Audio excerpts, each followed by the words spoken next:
नमस्कार, मैं आप सभी का स्वागत करता हूं इस यूट्यूब चैनल पे। अब देखिए ये है आपका चैप्टर 4 कंप्यूटर आर्किटेक्चर। अब इसमें देखते हैं, सबसे पहले देखिए क्या लिखा है कि कंप्यूटर आर्किटेक्चर यहाँ पे 11। तो कंप्यूटर आर्किटेक्चर का मतलब क्या हुआ? मतलब हुआ कि कंप्यूटर में जितने सारे कंपोनेंट्स हैं, किसके? कंप्यूटर के। तो कंप्यूटर के जितने सारे कंपोनेंट्स हैं, इस सारे कंपोनेंट्स का कंप्यूटर के साथ जो रिलेशनशिप होता है उसी को बोलते हैं कंप्यूटर आर्किटेक्चर। तो आखिर ये सब कंपोनेंट्स हैं कौन कौन? तो पहला देखिए, हार्डवेयर कंपोनेंट। हार्डवेयर में क्या क्या आएगा जी? तो CPU, memory, input output devices और इसके साथ जो इंटरकनेक्टेड डिवाइस है ये सब होंगे। फर्स्ट कंप्यूटर आर्किटेक्चर किसको बोला जाता है? तो वॉन न्यूमैन आर्किटेक्चर।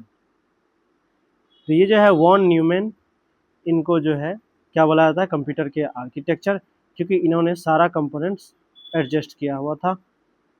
तो जॉन वॉन न्यूमैन ने 1945 में जो है कंप्यूटर आर्किटेक्चर बनाया था। अब देखते हैं एक एक करके इसके यूनिट को। तो पहला जो कंप्यूटर यूनिट देखते हैं वो है इनपुट यूनिट। इनपुट यूनिट का क्या काम होता है? तो responsible for receiving data and instructions from external sources. अब ये क्या हुआ समझिए। कह रहा है कि इसमें जो है डेटा रिसीव की जाती है, जो भी आप टाइप किए डेटा आया और इंस्ट्रक्शन दिया कंप्यूटर को कि ये काम करो आप, तो कहाँ से आएगा? ये एक्सटर्नल सोर्स। और तो जब ये डेटा और इंस्ट्रक्शंस आ गया एक्सटर्नल सोर्स से, इसको बदल देंगे किस में? उस फॉर्मेट में बदल देंगे जिस फॉर्मेट में सीपीयू समझता है। जैसे कीबोर्ड, माउस, ये क्या हुआ? एक्सटर्नल सोर्स हुआ। यहाँ से डेटा और इंस्ट्रक्शन आपने दिया। अब ये इंस्ट्रक्शन जब कंप्यूटर के अंदर जो है सीपीयू के पास क्या करेगा? जैसे ऐसा समझिए, देखिए जैसे मान लीजिए लिखा मैंने ABC और यहाँ पे आपका है सीपीयू। अब ये ABC जो है आपने किससे लिखा? कीबोर्ड से। तो कीबोर्ड ने क्या किया? ABC को एक्सेप्ट किया और इस ABC को चेंज कर देगा किस लैंग्वेज में? उस लैंग्वेज में चेंज करेगा कीबोर्ड जिस लैंग्वेज में सीपीयू समझता है। आई बात समझ में? तो कीबोर्ड का ही क्या काम होता है कि लैंग्वेज, पहले तो आप जो भी डेटा दिए डेटा लिया और उसी डेटा को चेंज कर देगा कंप्यूटर के भाषा में। समझ गए होंगे आई थिंक। अब देखिए बहुत सारे कंपोनेंट है कंप्यूटर के और उसके बीच रिलेशनशिप जो है इसको बोलते हैं कंप्यूटर आर्किटेक्चर। अब आगे देखिए, अब इसमें क्या क्या आएगा। तो हार्डवेयर में आपका CPU, memory, input output devices, ठीक है। अब फिर है, ये देख चुके हैं पहले भी। अब देखिए दूसरा क्या है? Output unit. तो आउटपुट यूनिट में क्या देखते हैं? तो आपने जो डेटा कंप्यूटर को दिया प्रोसेस करने के लिए, तो जब कंप्यूटर उसको प्रोसेस कर देगी, प्रक्रिया में ला देगी, फिर उसके बाद आपको दिखेगा कैसे? जैसे मान लें आपने लिखा ABCD, तो ABCD को कीबोर्ड ने क्या किया? कंप्यूटर की भाषा में बदल दिया और फिर आपको दिखेगा ABCD किसके थ्रू? तो आउटपुट यूनिट के थ्रू। समझे? अब यह जो फंक्शन है आउटपुट का, इसको देखते हैं। ये क्या क्या करता है आउटपुट यूनिट? तो it accepts computer generated results in the form of code. तो यह जो है कंप्यूटर जिस भाषा में रिजल्ट को जनरेट करता है और वो कोडेड फॉर्म में रहता है उसे एक्सेप्ट करता है आउटपुट यूनिट। और फिर ये क्या करता है कि जो कोडेड फॉर्म में है उसे बदल देगा यूजर अंडर स्टेबल फॉर्मेट। मतलब समझिए, एक तो कीबोर्ड मशीन भाषा में चेंज किया, फिर मशीन क्या किया? आउटपुट डिवाइस को भेजा और आउटपुट डिवाइस ने क्या किया? उस कोडेड फॉर्म को आप आप जिस भाषा में समझते हैं उस भाषा में चेंज कर देगा। ठीक है। अब देखिए, अब तीसरा देखिए सीपीयू के बारे में। सीपीयू का फुल फॉर्म क्या होता है? सेंट्रल प्रोसेसिंग यूनिट, या इसी को ब्रेन और कंप्यूटर का हार्ट भी बोला जाता है। अब ये जो है किस चीज़ के लिए रिस्पॉन्सिबल है CPU? All instructions in the computer. आप जितने तरह के निर्देश देते हैं कंप्यूटर में, सारे चीज़ को एग्जीक्यूट कौन करता है? सीपीयू। फिर उसके बाद कहता है कि इंस्ट्रक्शन जो रिसीव किए जाते हैं उसमें इंटरप्रेट भी कर सकते हैं प्रोग्राम के थ्रू।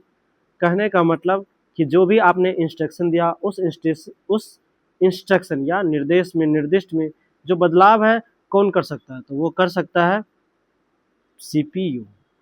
ठीक है, कहता है कि जितने तरह के मेजर कैलकुलेशन होते हैं, जितने तरह के कंप्यूटर में कैलकुलेशन किए जाते हैं वो सब सीपीयू के द्वारा ही किए जाते हैं। अब इसको दो भाग में बांटे हैं जो कैलकुलेशन होती है, एक होती है अर्थमेटिक लॉजिक यूनिट एएलयू और दूसरा क्या है कंट्रोल यूनिट।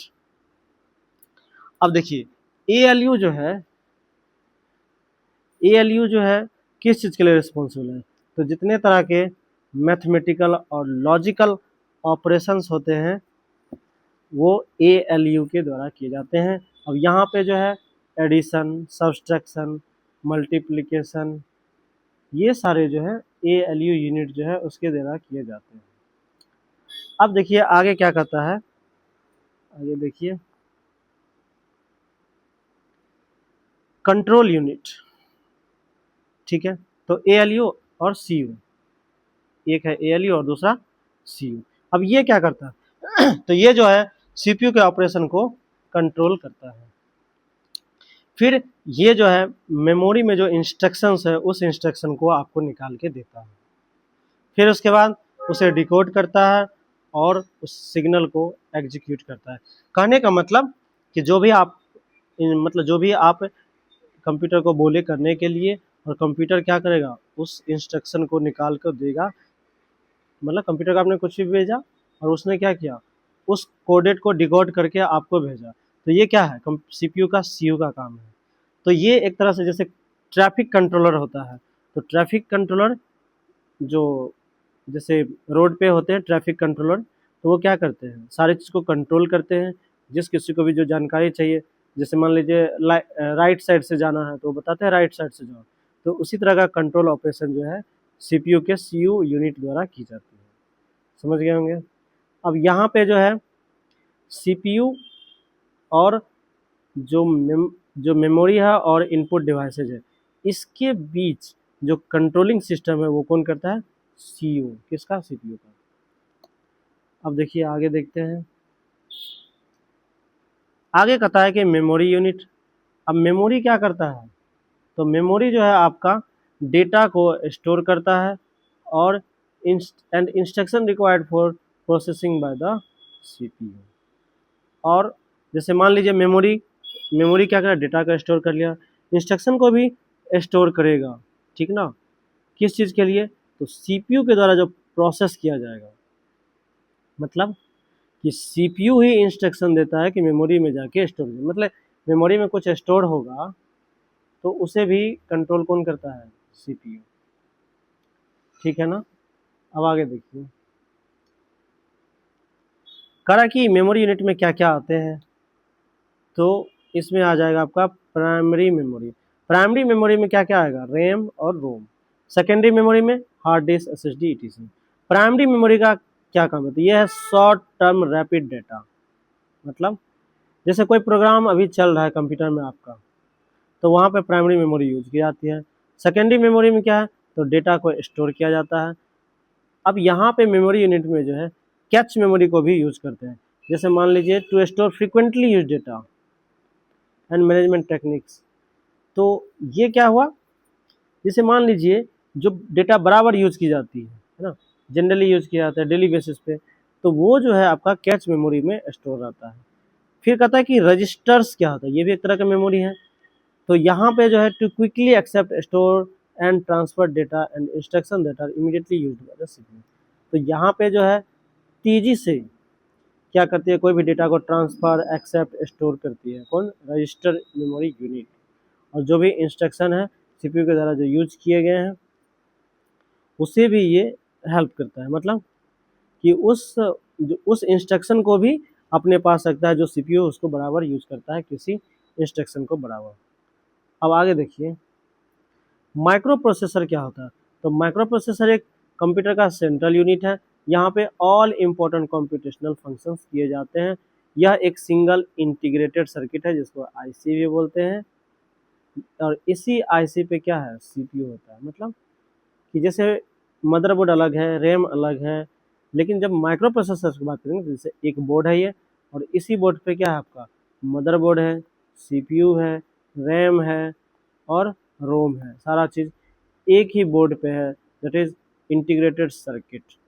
अब माइक्रो प्रोसेसर जो है कैसे ऑपरेट करता था, based on the set of instruction, तो बहुत सारे इंस्ट्रक्शन के आधार पे ये काम करता है, जैसे ISA भी बोलते हैं।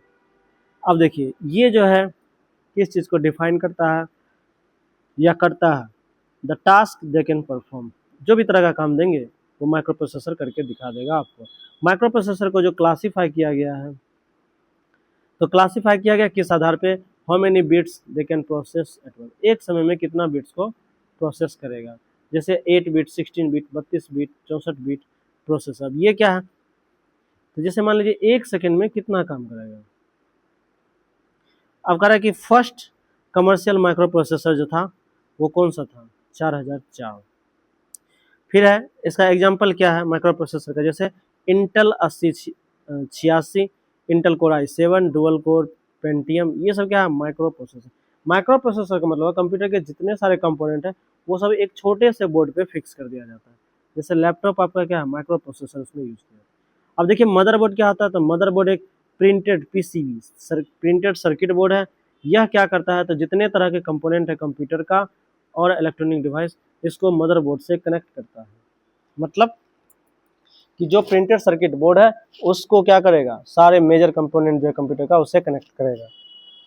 फिर आगे देखिए कहता है कि यह जो है हार्डवेयर का बहुत सारे जो पार्ट्स हैं उसको भी कनेक्ट करता है मदरबोर्ड। जैसे जैसे मान लीजिए CPU है, रैम है, स्टोरेज डिवाइस है और अदर एसेसरीज है, इसको क्या करेगा, तो ये सब हार्डवेयर है, तो इसको मदरबोर्ड से जोड़े, मतलब कंप्यूटर से जोड़ेगा। ठीक है, मतलब CPU, रैम, स्टोरेज डिवाइस ये सब एक साथ जुटे होते हैं मदरबोर्ड के थ्रू।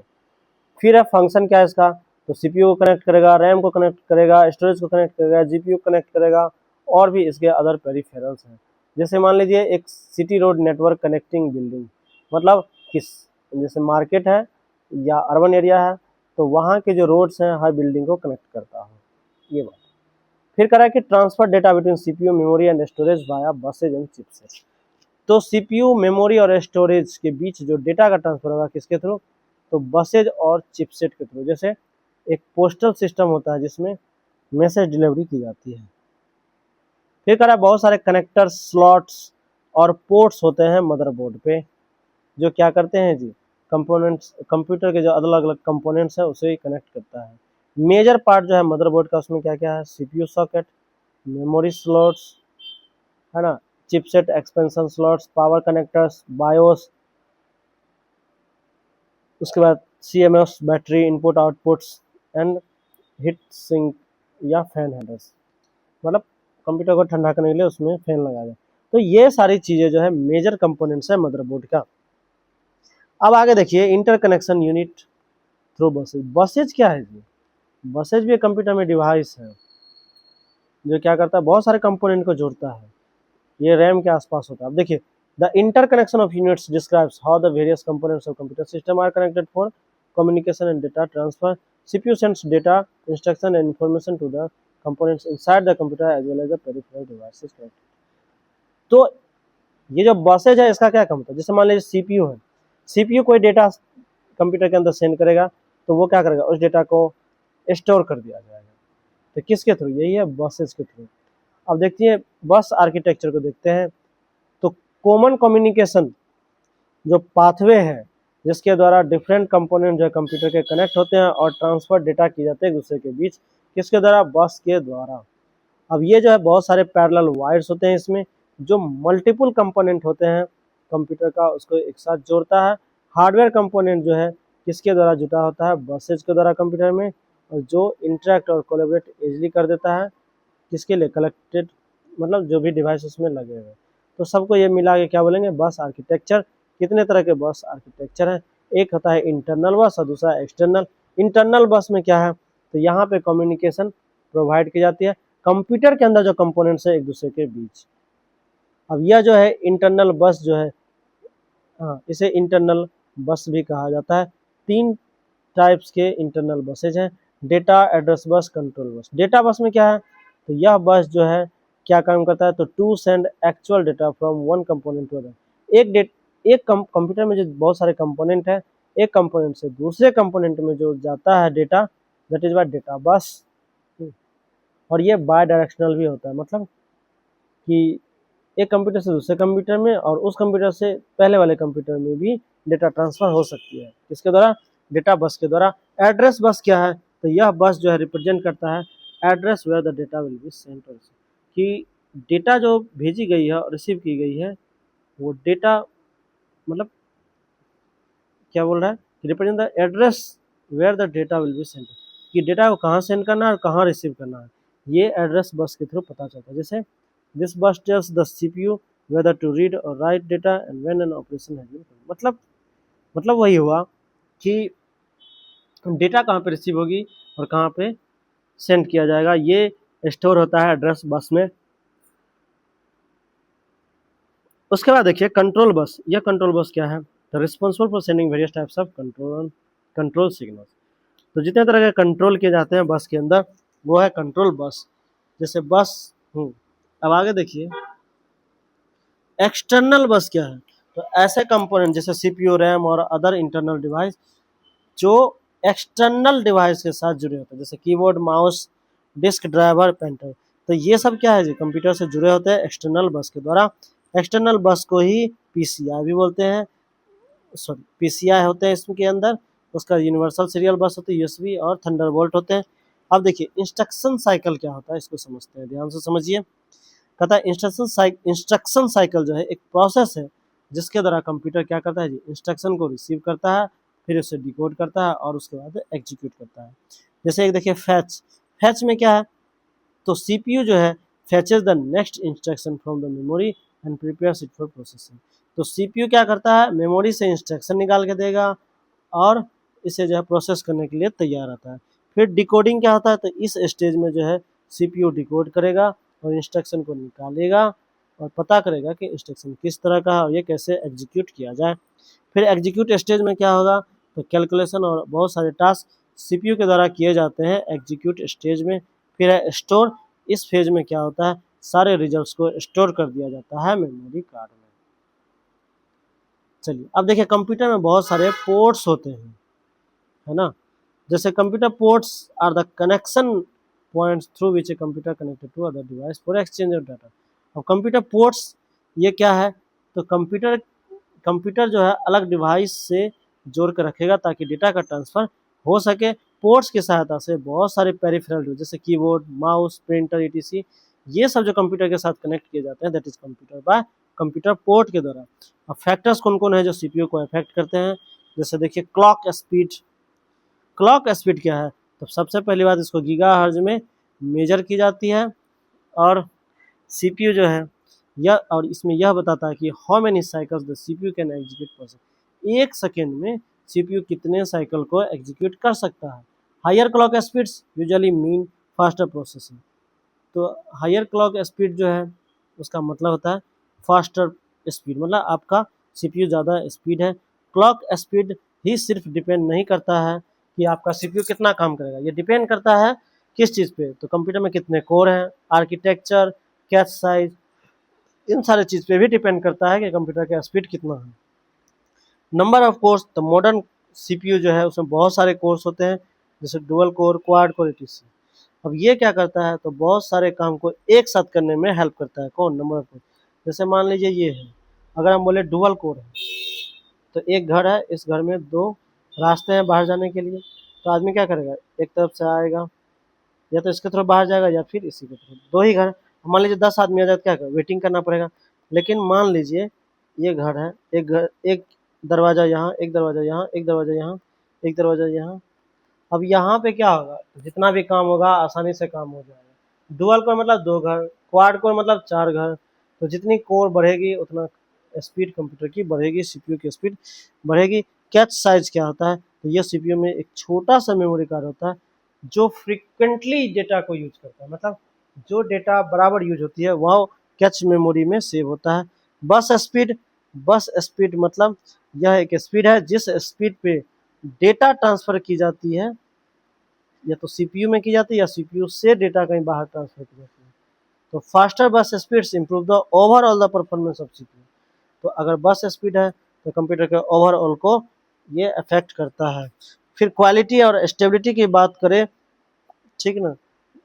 और मतलब कि सीपीयू जो है किसके आधार पे काम करता है, एक तो हो गया कैच साइज अच्छी होनी चाहिए, number of course, clock speed.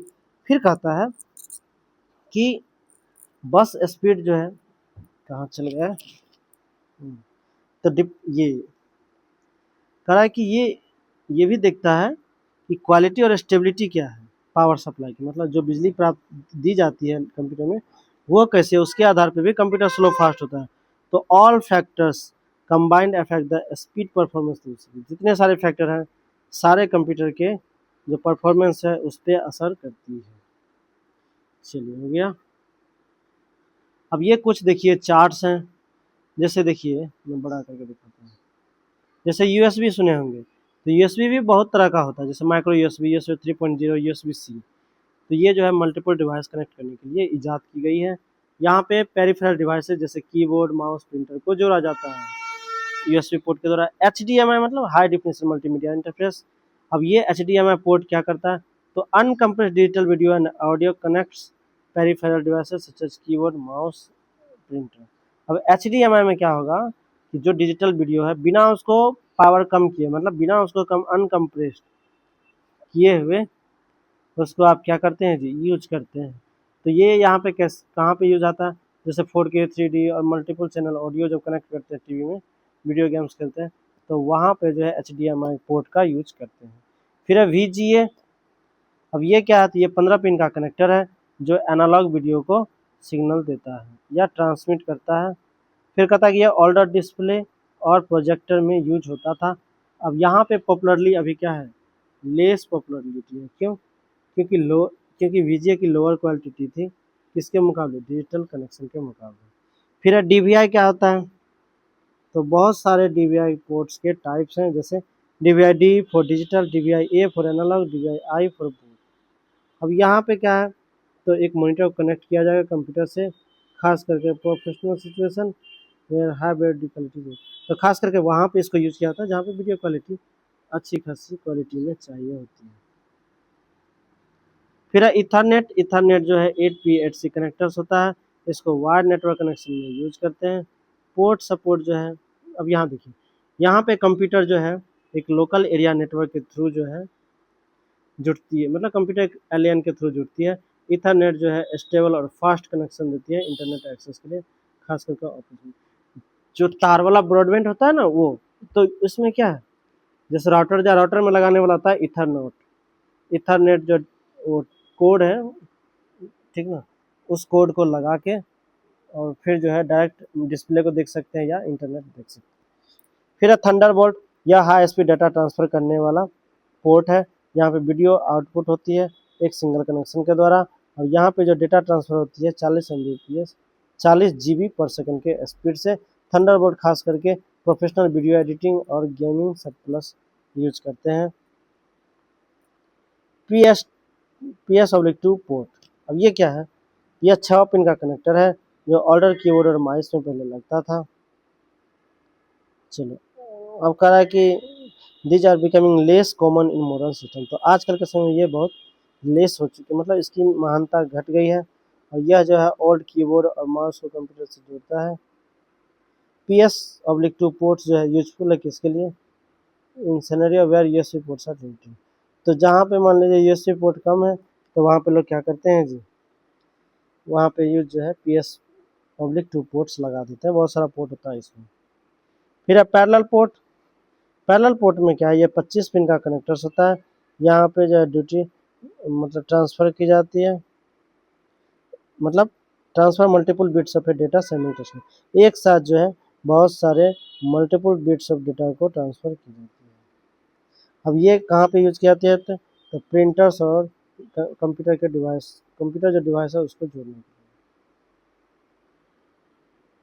फिर एक और देखिए फायरवायर पोर्ट्स, ये जो है डिवाइस को कनेक्ट करता है speed at and at speed up to 800 Mbps। तो 800 Mbps की स्पीड से ये फायर पोर्ट के द्वारा इंटरनेट चलती है। ये जो सपोर्ट करता है दोनों डेटा ट्रांसफर और पावर सप्लाई को, इसलिए जो device can be transfer without external power source. क्यों करेगा, डेटा ट्रांसफर भी करेगा और पावर सप्लाई भी देगा, क्योंकि यहाँ पे जो है फायरवॉल पोर्ट, इसमें दोनों काम होते हैं, एक्सटर्नल पावर सोर्स को भी सपोर्ट करेगा और उसके बाद जो डेटा ट्रांसफर जो होगी वो भी फायरपोर्ट के द्वारा। तो आज के लिए इतना ही, चलिए मिलते हैं अगले एपिसोड में। Thank you.